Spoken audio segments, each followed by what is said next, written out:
Qu'est-ce que le racisme environnemental ?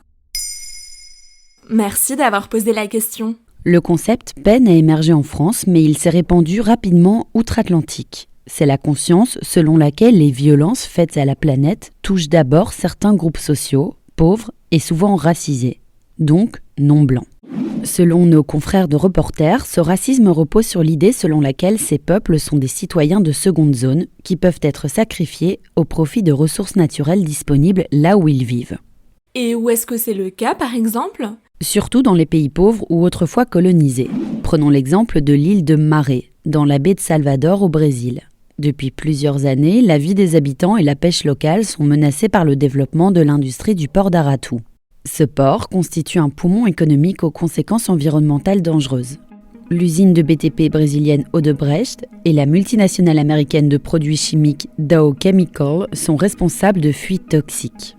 Résultat, en raison des déchets polluants, non seulement la barrière de corail et des espèces de poissons ont disparu, mais en plus une centaine d'enfants ont contracté des cancers. En somme, les populations indigènes et descendants d'esclaves sont les premières victimes environnementales de ces industries. Mais ça veut dire que cela ne concerne que les pays pauvres ? Principalement, mais pas que. Rappelons d'abord que le concept a été développé par le jeune sociologue suisse Razmig Köseyan dans son ouvrage « La nature est un champ de bataille », paru en 2018. Selon lui, le racisme environnemental se décline au niveau local, mais aussi mondial. À l'échelle locale, il s'agit par exemple d'industries polluantes qui sont installées dans des quartiers pauvres où vivent des personnes racisées.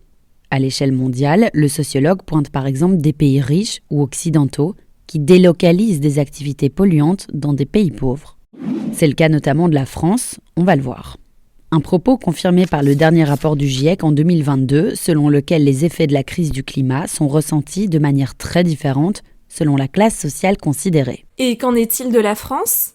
Elle a, elle aussi, mené des politiques environnementales localisées sur d'anciennes colonies. Pensons aux essais nucléaires réalisés en Polynésie française en 1966 et en 1996.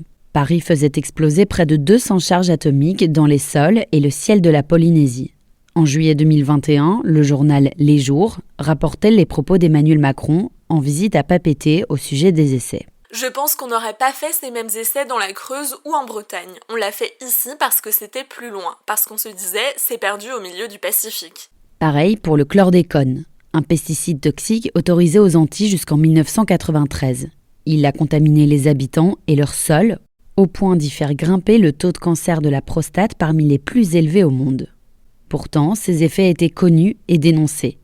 L'idée du racisme environnemental, c'est aussi le principe selon lequel, même face à la crise écologique, tous les humains ne sont pas logés à la même enseigne. Voilà ce qu'est le racisme environnemental. Maintenant, vous savez, un épisode écrit et réalisé par Johanna Cincinnatis. En moins de 3 minutes, nous répondons à votre question. Que voulez-vous savoir ? Posez vos questions en commentaire sur les plateformes audio et sur le compte Twitter de Maintenant, vous savez.